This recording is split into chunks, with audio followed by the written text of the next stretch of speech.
Sino yung inuwi mo kagabi? Nay, wala akong inuwi kagabi, Nay.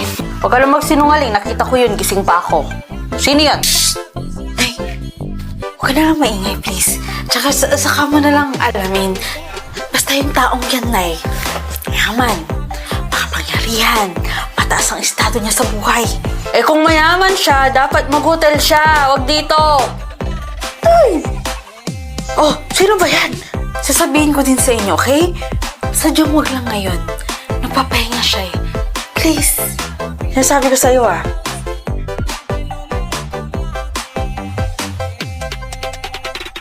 Oh. Nagaling to. Sa kanya. Sabi ko sa inyo eh. Basta itikom nyo lang yung bibig nyo, Nay. Araw-araw ka makakatanggap ng ganyan. Siguraduhin mo hindi tayo mapapahamak dito ah. Siyempre. Wala ka bang tiwala sa akin? Nay, pwede ba kayong pumikit? Magsisiyar siya eh. Sige na. Ay, nasunog na! Nay, alis na ako ha. Yung kasunduan natin. Sige na. Pumasok ka na. Bawal buksan ng pinto. Bawal mangialam. At bawal makita kung sino yung tao sa loob, okay? Thank you, Nay. Sige na, alis na ako.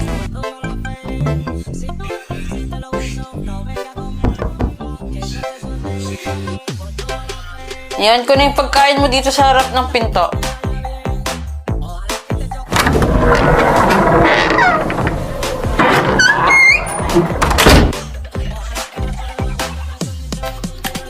Police ang ate mo, Lo. Anytime pwede niya tayong mahuli. Anytime pwede siyang mapahamak at makulong. Hindi ka pa nag-iisip? Hindi mo pa kilala kung sino yun? Nay, wala namang mangyayaring masama sa atin kung makikipag-cooperate kayo sa amin. Simple lang naman yung kailangan natin gawin. Tumahimik. Hindi pwedeng habang buhay itatago natin yan sa kwarto mo. Nay, basta tatahimik tayo, walang makakaalam na andito si... Sinong nandito?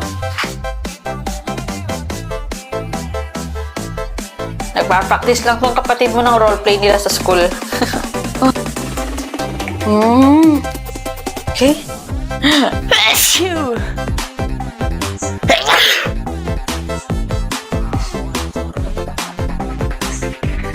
May tao ba sa kwarto mo, Lo? Check ko lang.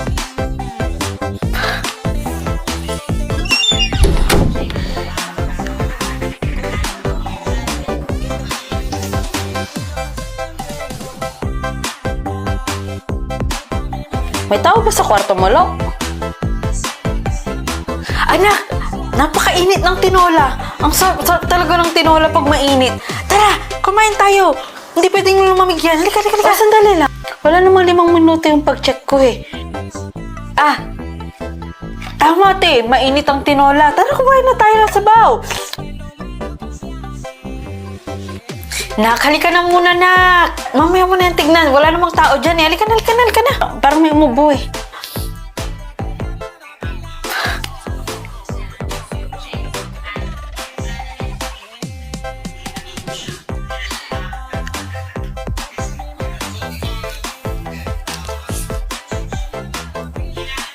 Bakit nandito si Alice Ago? Aalis na lang po ako. Most wanted yan, hinaharap yan ang mga senador. Andyan na rin po kasi yung boat na sasakyan namin. Gusto ko lang mag-thank you sa inyo, Lo. And kung pwede po, para hindi na rin po madama yung kapatid po ninyo tsaka yung nanay po ninyo, wag na lang pong malaman ng iba na dito po ako tumuloy.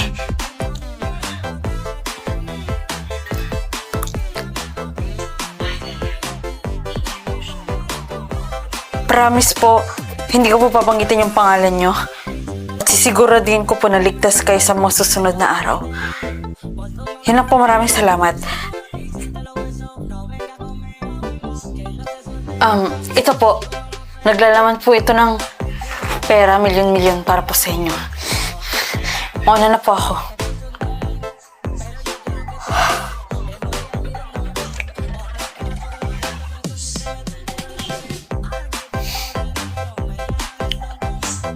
Mag-uusap tayo mamaya ha.